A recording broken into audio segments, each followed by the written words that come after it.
One. Hello, everyone, and welcome to another edition of Interviewing the Legends. I'm your host, Ray Shasho. They live and breathe the fiery swagger of electric guitars and the irresistible allure of rhythm-soaked sounds. That's Clay Melton's musical calling in a nutshell. At only 28, the Louisiana-born, Texas-based blues rocker has already spent 15 years performing live. His powerfully raspy voice and wicked guitar licks have no doubt he's grown up in the school of barroom blues rock. Clay's 2022 release, Live in Texas, which I love, which includes 10 original songs and one cover, was spun on more than 160 radio stations in the U.S. and abroad. His riveting cover of ZZ Top's Jesus Just Left Chicago, my favorite ZZ Top song, climbed to the number one song in the world on the Roots Music Blues Rock Chart in 2022. Live in Texas is Melton's follow-up to 2021's critically acclaimed release Back to Blue, where the title track also climbed to the number one song in the world on Roots Music Blues Rock Chart, and the album climbed to number 9. February 24th, Clay released worldwide a new single, Alive on a Wire, with a follow-up on April 14th, a second new single entitled Runner, and his new album will eventually follow in late 23 or early 2024. Please welcome Houston, Texas-based blues rock guitarist, vocalist, and songwriter Clay Melton to Interviewing the Legends. Hello, Clay. Hey, Ray. How you doing? I'm doing good, man. How's your dog, Fender? He's good, man. He's maybe a little sad right now. I got him up in his kennel for the interview. Ah, poor dog. What kind of dog is he? He's a pit bull mix. He's a Craigslist pup. Oh, wow. Yeah. Yeah, you got to be pretty strong to handle a pit bull, man. You got to have some sturdy feet. You know, he's all love. You know, he'll lick you to death, but he's a big boy, Yeah. all muscle. My son, every time he's married now, he's got kids, and he's not a player anymore. But when he was a player, every time he brought home a girlfriend, he bought a dog, and every time he bought a dog, it was a pit bull. So he had 3 pit bulls, back and forth, and those guys, they can jump. No lie. Yeah, they got hops for days. But they are misunderstood a lot of the time too. They get a bad rep. They're sweethearts. Before pit bulls were kind of feared, it was the Doberman Shepherd, I remember. Dobermans were really kind of scary, but nobody talks about them anymore. Yeah. I mean, like I said, I love my pit bull, but I'm not gonna approach a random pit bull on the street. No, I don't think so. This is funny, and this happens to me all the time. Getting ready for this interview, while writing down questions, I always listen to either Pandora, YouTube, or a prog rock station called Morrow.com. And while I'm getting ready, the artist always comes on in the background for some reason. It's very strange. While I was doing yours, All Along the Watchtower came on. How weird is that? No kidding. It's so strange, man. It freaks me out. We never play that song live, but we played it actually last night at our Clay Melton Friends concert with a big bunch of guests jamming. It was a lot of fun. Oh, very cool. You haven't actually done a cover of Jimi Hendrix yet, have you, on an album? No. That's unusual. It's every now and then we'll do some stuff live. We like to do Fire. And I guess I grew up playing so much of it. It's almost Right. like recordings. It's almost like, if somebody does like Little Wing or Voodoo Child, it's sacred. Like those recordings to me and those songs, and so I like interpret them, but we haven't thought about doing a recording of them, Yeah. Yeah. Actually, I like your attitude about that.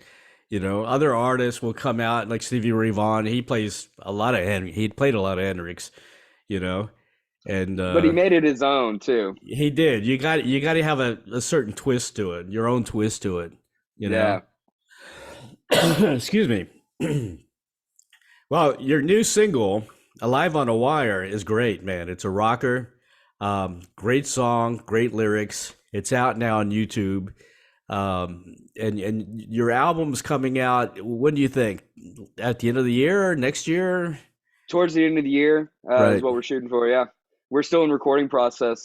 Being that this year we're on the road a lot, and so we're doing all the recording process. Alive on the Wire was recorded here in my living room, Wow. and that's how we're doing. The next single was recorded that way as well. It's We're sending everything to a producer we've been working with for a long time, Sebastian Cure. Right. I originally started working with him when he was in Austin, Texas, but he's originally from Barranquilla, Colombia, and Hmm. moved back there during the pandemic. So we're doing everything online as far as mixing, but it's on the road and then coming home and working at home on the record.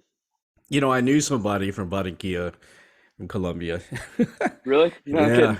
Yeah. I think it's on the coast, right? The coast of Colombia somewhere. Yeah. That's pretty cool. I've interviewed a lot of great blues guitarists. I've interviewed Johnny Winter, Trower, Kim Simmons, Ah, John Mayall, Billy Gibbons, Dave Edmonds, Albert Castilla, and Joe Louis Walker, and the list goes on and on and on. But when I think what makes your blues so different is the lengthier lyrical content. It's not that traditional repetitive verses you hear on a regular blues song. You know what I mean? And I love mm, that, cool. because sometimes blues can be cheesy. You know what I mean? My baby left me, I'm drinking whiskey, and, that kind of Hmm. thing. And yours is an actual full length song, which I love. It's great. Thanks, man. I think there's a lot that comes up with what you're saying to me, or at least in my head. And I think I think there's some people out there, for lack of a better term, maybe you'd call it like a blues purist, Right. that expect a blues guitar artist to play 1-4-5, the standard verse and then the third line, um, format and arrangements.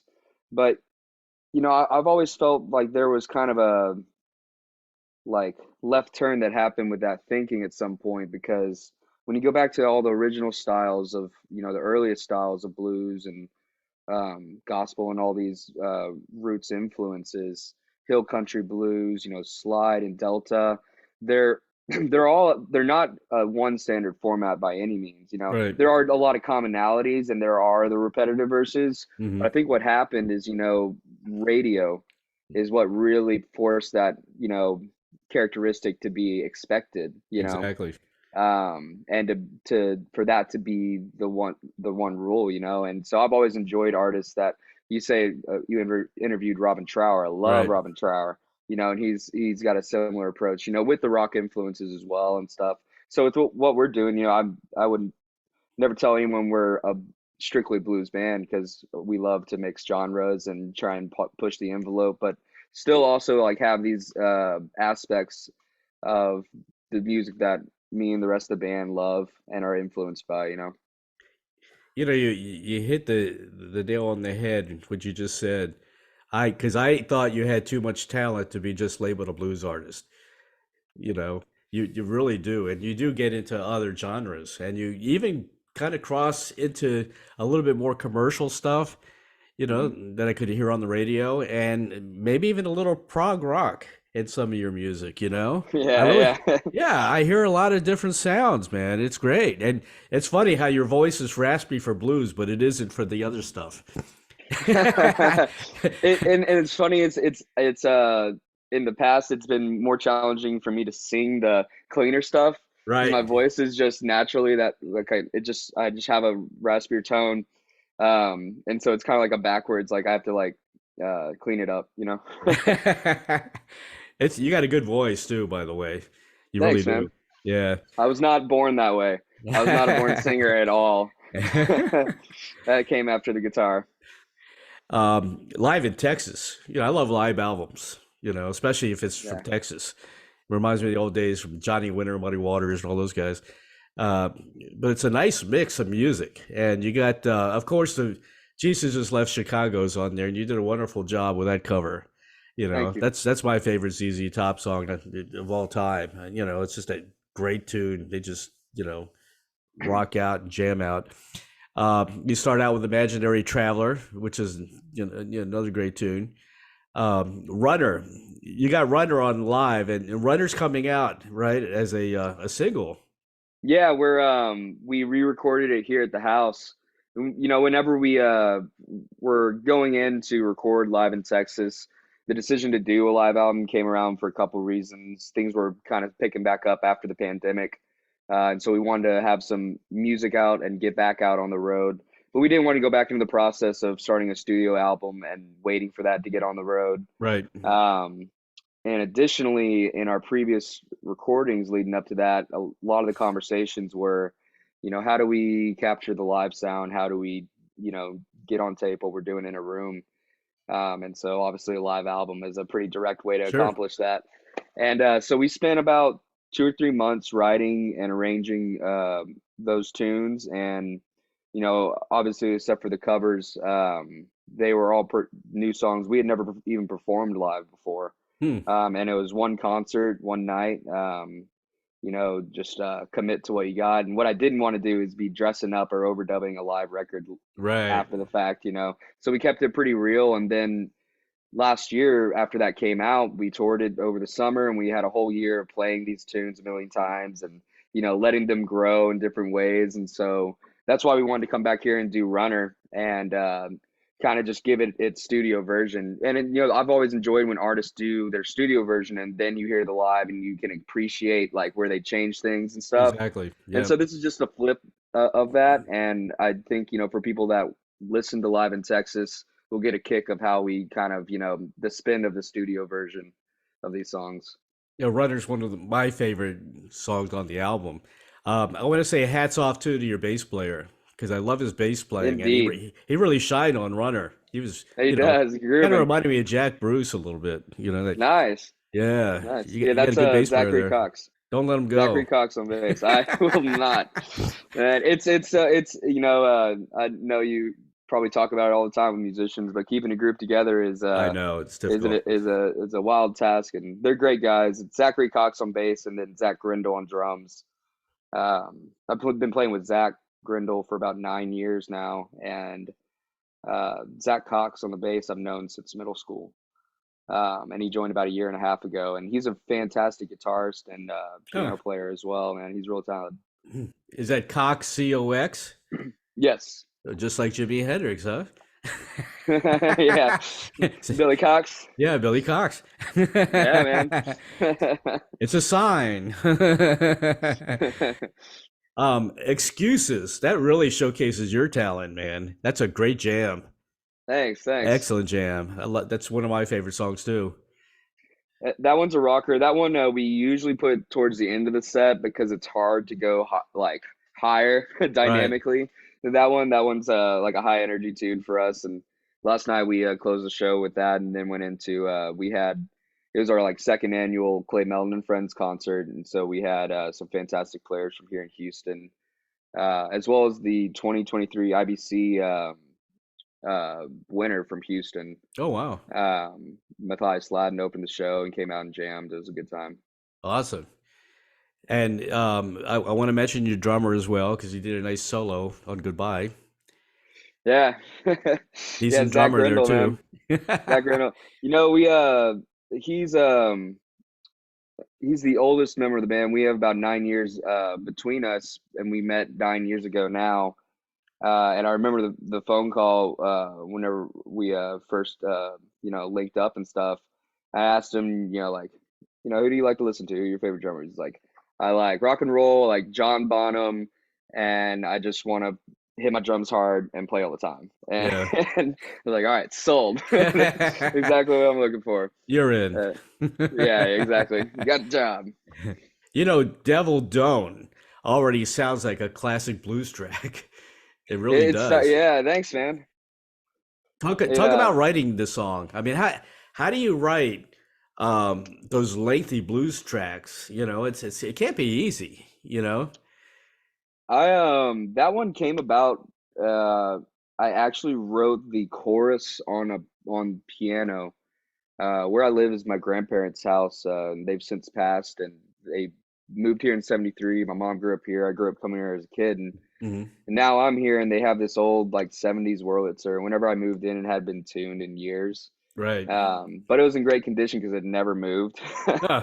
And so I got it tuned up. So I wrote Double Don't on that piano, which is kind of not typical for me. And then the verses, which is the very blues heavy part of that, the blues sound in that song, Right. I wrote on guitar. And I mean, lyrically, it all stemmed from writing that chorus and on the piano.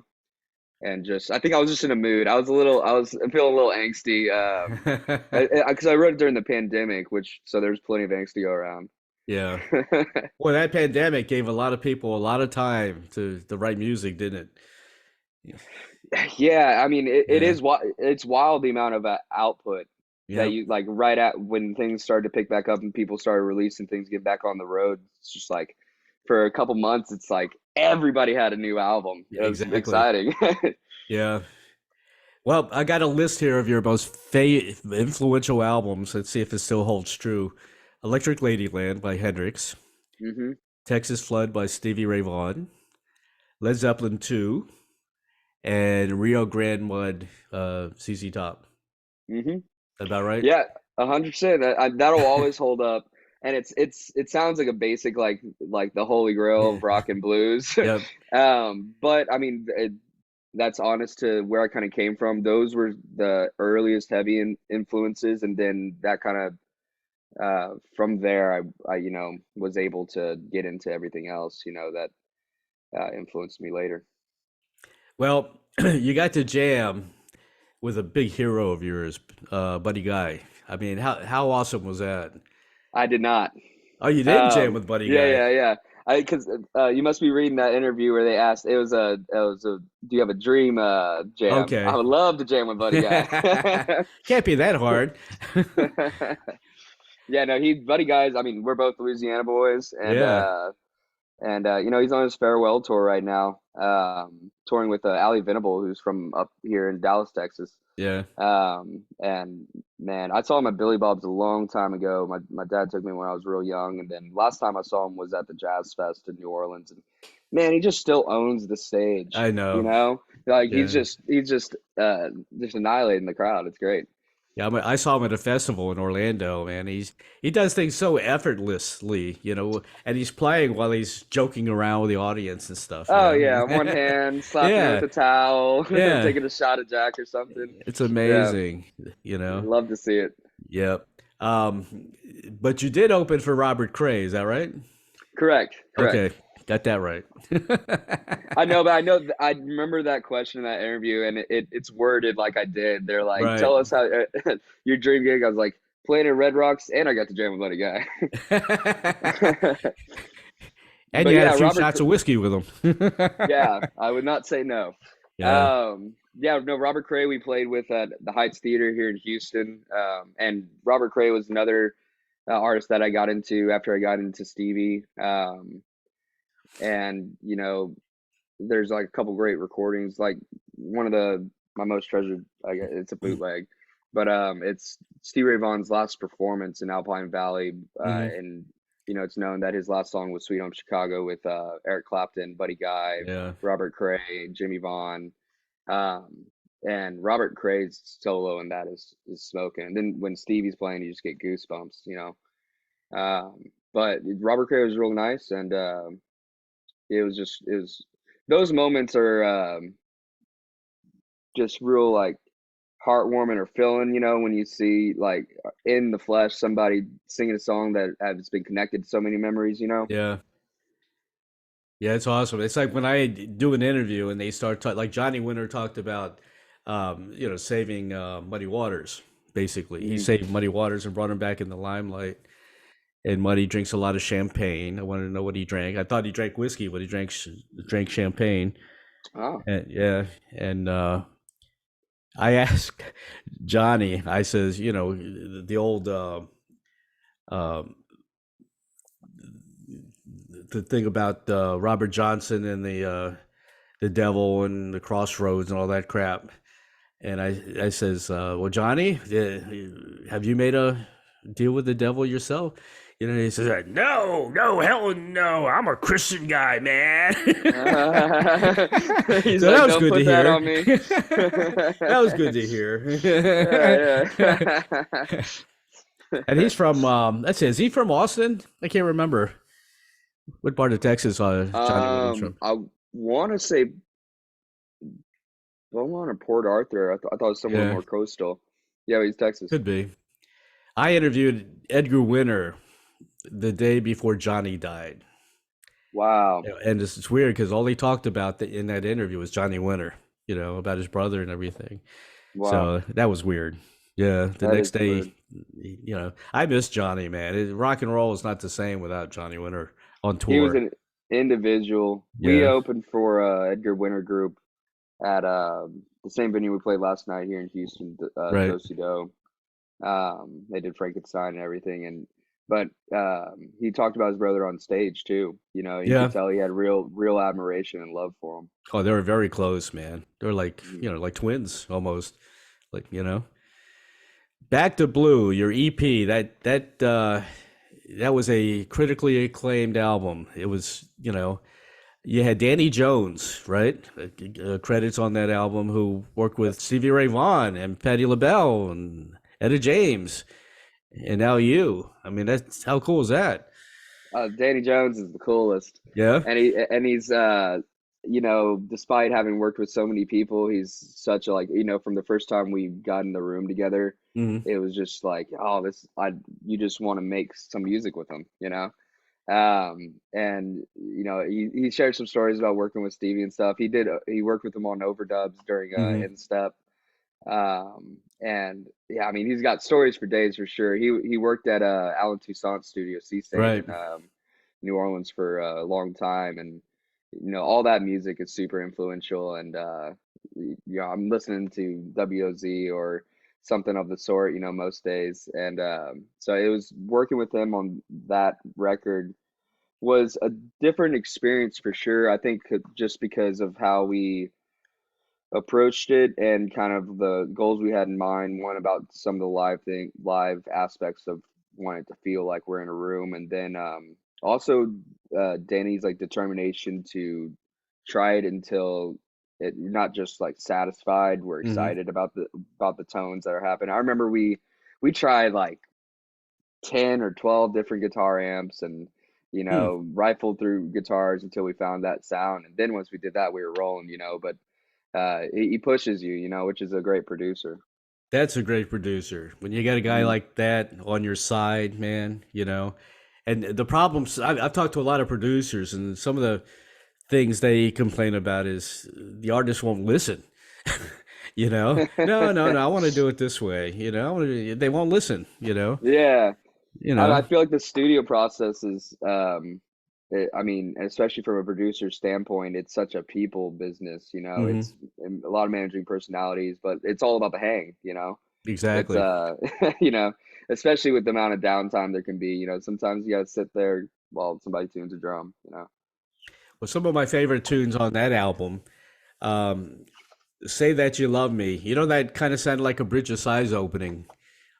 I know what you mean, man. I take that as a compliment. I noticed it right away. It was great. Great tune, man. And Thank of you. course, Jesus Just Left Chicago's on that album. Mhm. I got to tell you, man, Texas Cyclone, Jimi Hendrix would be proud of you on that track. That is a Man, great jam, man. A fantastic jam. I appreciate that.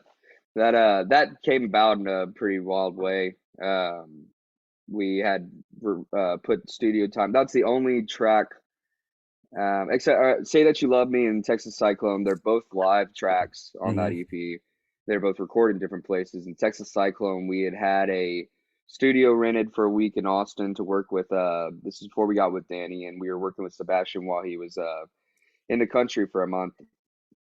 And then it was during COVID, so the studio shut down because somebody in the session previous had gotten it, so they had to close the building. And so we had Oh, this wow. Airbnb for a week Yeah. that was we had just gotten because it was around the corner from the studio. Yep. And so we have all our gear there, and Sebastian's in from out of town, and so we are like, well, we might as well pre-pro or something, Hmm. just like work.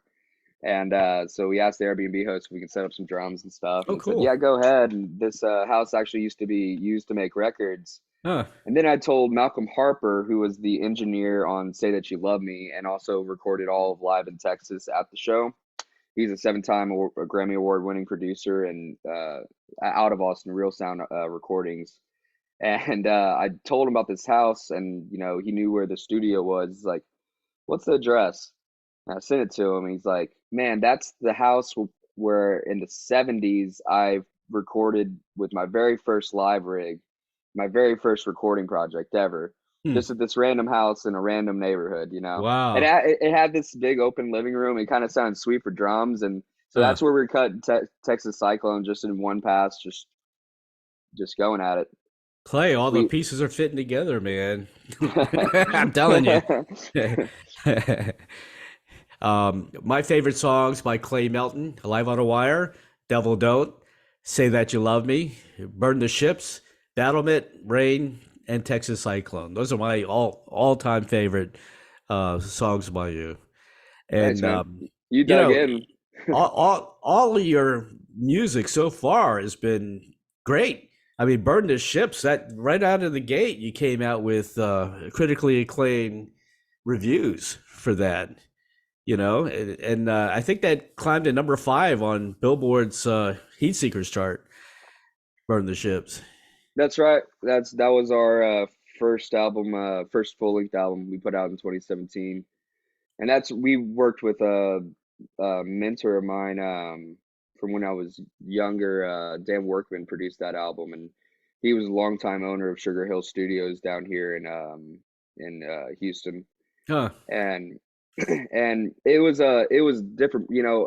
Every recording project's such a learning process, and everything you do, in this industry, you just learn how to do it differently every time you Hmm. go at it. But that time, being the first album, we had written and arranged the songs and recorded demos ourselves several times. We knew what we wanted to record, so we had a limited amount of time, and we basically went in and recorded a song a day for 7 days, or 8 days, and would start in the morning with drums, and the end of the day we'd be doing vocals, and it was just so we could really focus on how things were sounding, since everything was already written. Where like now that we're working at home, we have the luxury that we're not paying for studio time Right. to record it together and then sleep on it, and not have to nail like record it and hope you like what you recorded. Exactly.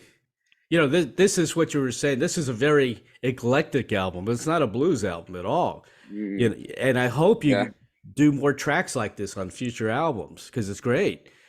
You nice. know, I mean, Burn the Ships, Love Out Loud is it could be. It's a very commercial. It sounds very '90s rock.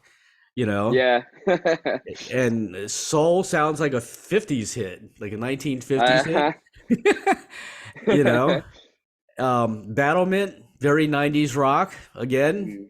mm, Um, almost into prog territory in that song. yeah, gets You a little know, heavy. and then All Alone, which is a mellow track, and that's where your voice is different. Then the Yeah. raspiness is gone, man. Well, I don't even know if I could sing that song that cleanly anymore. That Really? being, God, well, it's 6 years ago. I Yeah. think I got a little more natural rasp this go around. But no, yeah, that song, that whole album was filled with a lot of different things, and it was definitely intentional. Right. Because I didn't want to try and do a straight blues or straight blues rock um, one sound, because I didn't want to be pigeonholed right away, and then be expected to do that next. So it lent an opportunity to see what really resonated with the crowds when we Right. started touring Exactly. that album, Yeah. and then kind of dialing it in from there. Not just writing just for like what crowds are excited about, because we want Yep. to stay honest to what we're just creating. But it's just the stepping stones of finding our sound, through the different releases. Well, obviously the critics loved it, you know, and it wasn't a It straight it blues was well album or received. anything. Yeah, they liked it.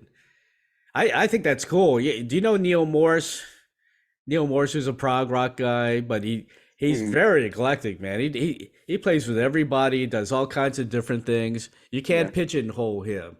He played with a lot of bands, Transatlantic. Cool. I mean, you name it. But you know, one of the albums he did recently sounded like Crosby, Stills, Nash. You know, I like Yeah. that. Why not? You know. Oh yeah, I mean, it happens to artists all the time. Their fans turn on them when they try to grow.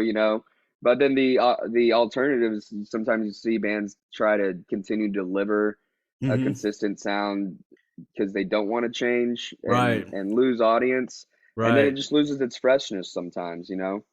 But I think that's what makes a lot of great contemporary blues, like real, like strictly blues artists. Yep. Not, I hate using the word strictly blues, but you know what I mean. And I feel like being able to have a fresh take on a arrangement format that is consistent Hmm. is what makes interesting players. Like the voicings that they use, and just Yep. like small touches that just are them coming on to the traditional roots format.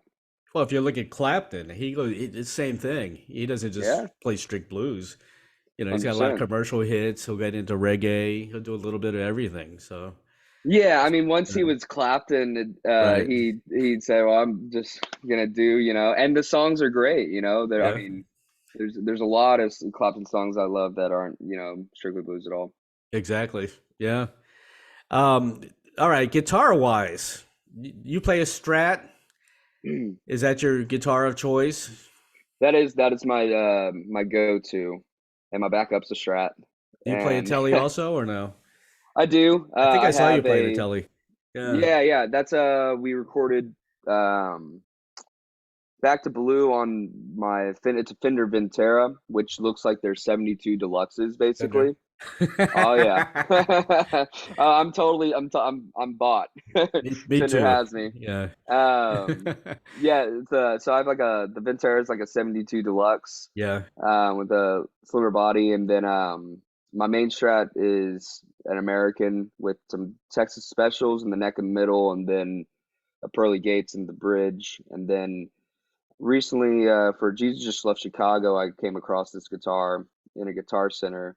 It's kind of a long story how I ended up getting it, but it's a 94 photo flame, which Hmm. was, where they put a digital image of a burst over wood Right.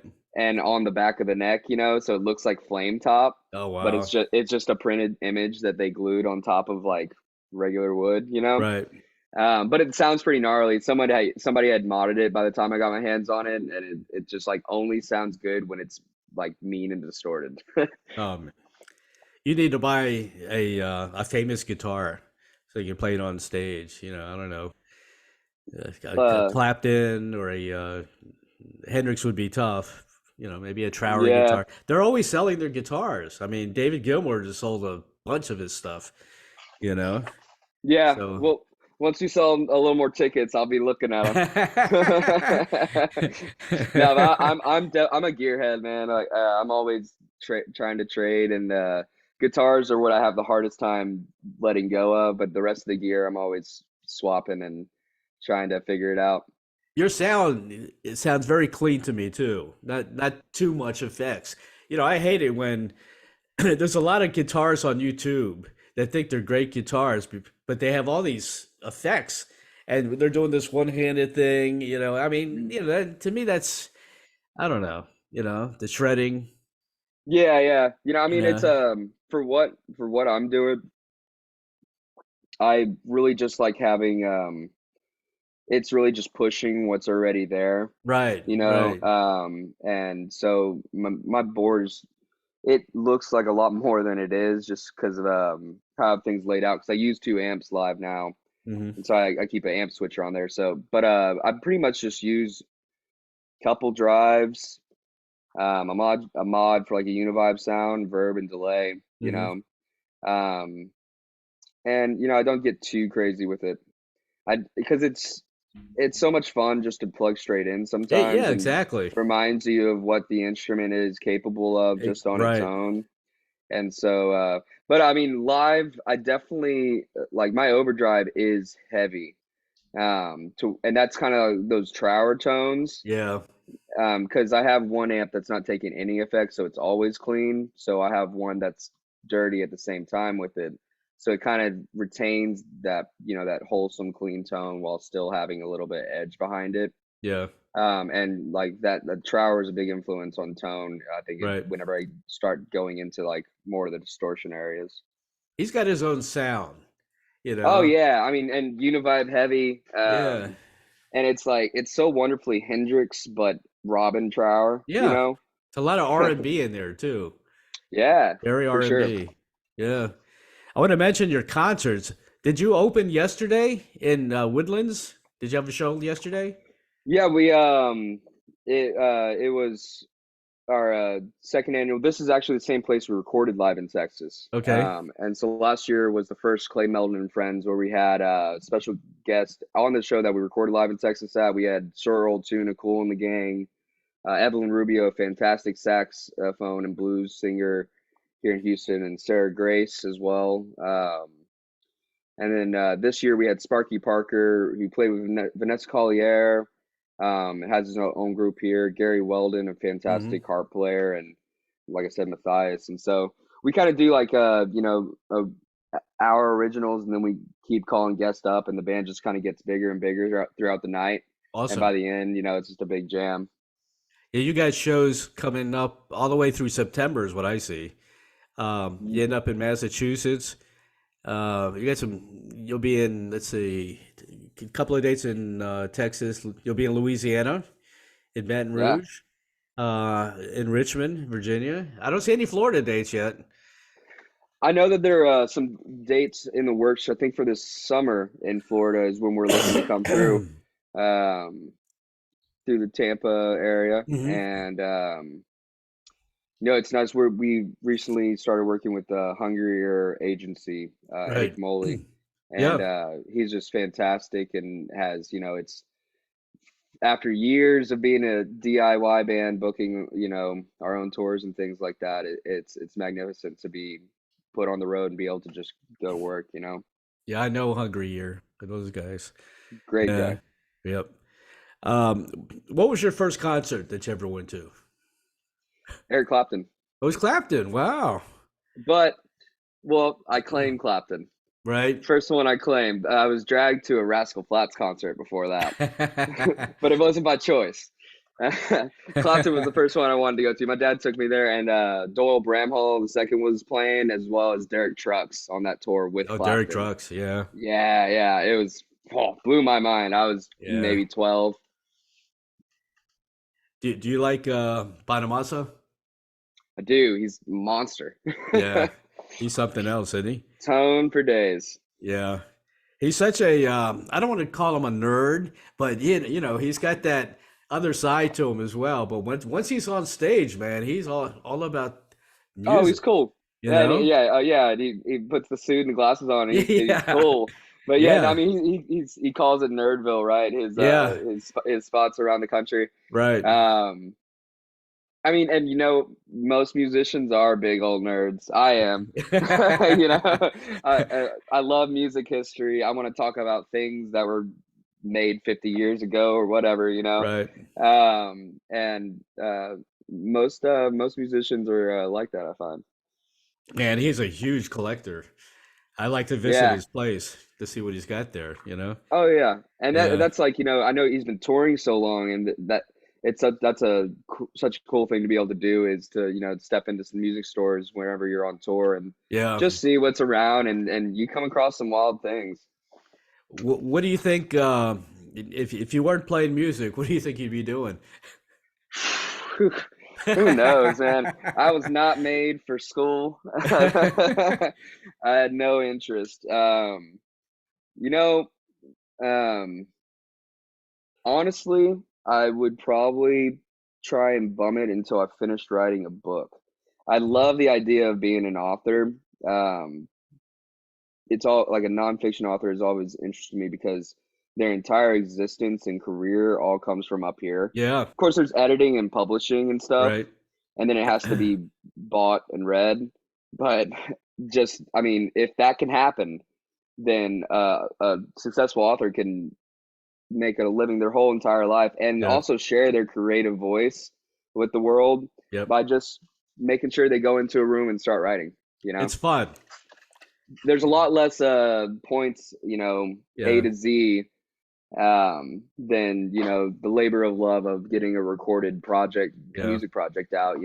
Even just past the actual recording aspect of it. Writing takes a long time though. That I wrote Rockstar Chronicles. This thing took me 7 years. Wow. It's a bunch of interviews I've done over the last 11 years or so. I bet you the organizational part of that too was a lot of work because I've thought Oh, about that aspect as getting well. Like, permission from everybody, yeah, pictures, all that stuff. And that's series one. I want to put out three because I've yeah, done a cool. lot of interviews. This is only 45 interviews, and I've done over 500. So, you know, That's awesome. but it does take a lot out of your life, you know?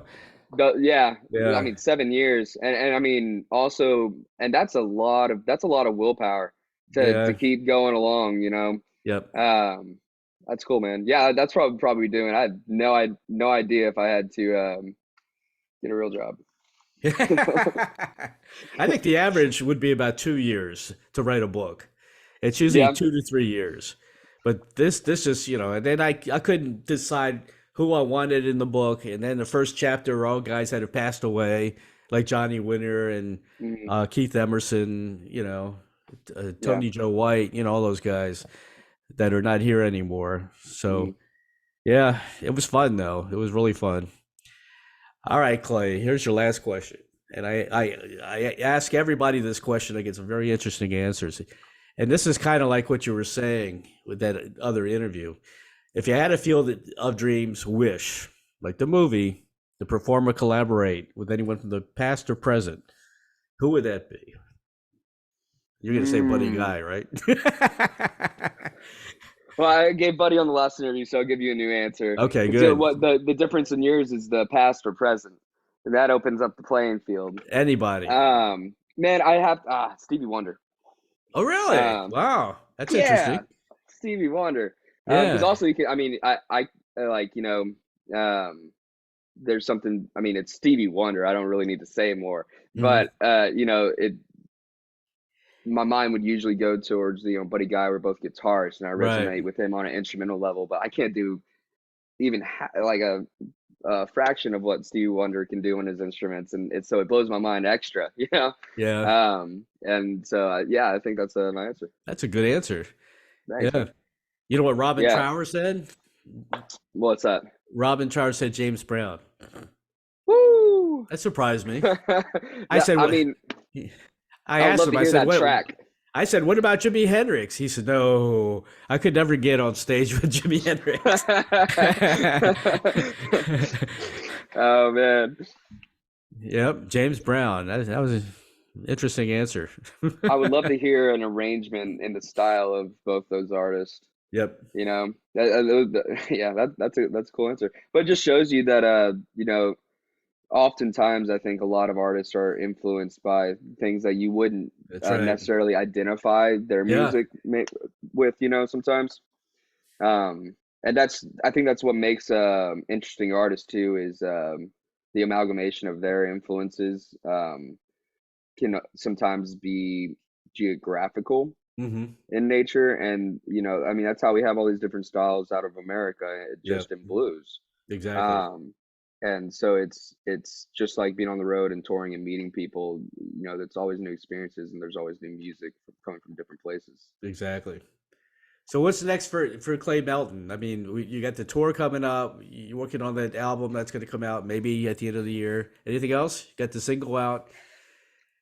Yeah, we this year is tour heavy for us, and we just Okay. want to be on the road as much. And then 2024, we're talking about some UK dates, Oh wow. and Yeah. so hopefully I can come through. We had been planned to go there right before the pandemic, and Hmm. then obviously things slowed down, and so we're hoping we can get over there after the album release, Hmm. and then come back over here and put together some new tunes for y'all again. Awesome. Awesome. And don't forget about Florida. I mean, Florida loves the blues. We got a lot of Oh, blues festivals here. You know. yeah, man. Yeah. We're there's a lot of places, depending on the time of year in the Hmm. country, it's like, oh, we're not going in, we don't want to drive in snow or something, man. Yeah. Exactly. But Florida, we can do year round, man. So That's there ain't right. no reason we shouldn't be there. And there's a lot of places to hit, a lot of cities to hit in Florida, you Oh know? yeah. Yeah, well, whenever we get over there, man, I'll let you know and we'll link up. Okay. I appreciate that. And we'll circle back again when the new album comes out as well. Okay, appreciate that, man. We want to promote the heck out of that. I want to say very special thanks to my buddy John Lappin of Lappin Enterprises.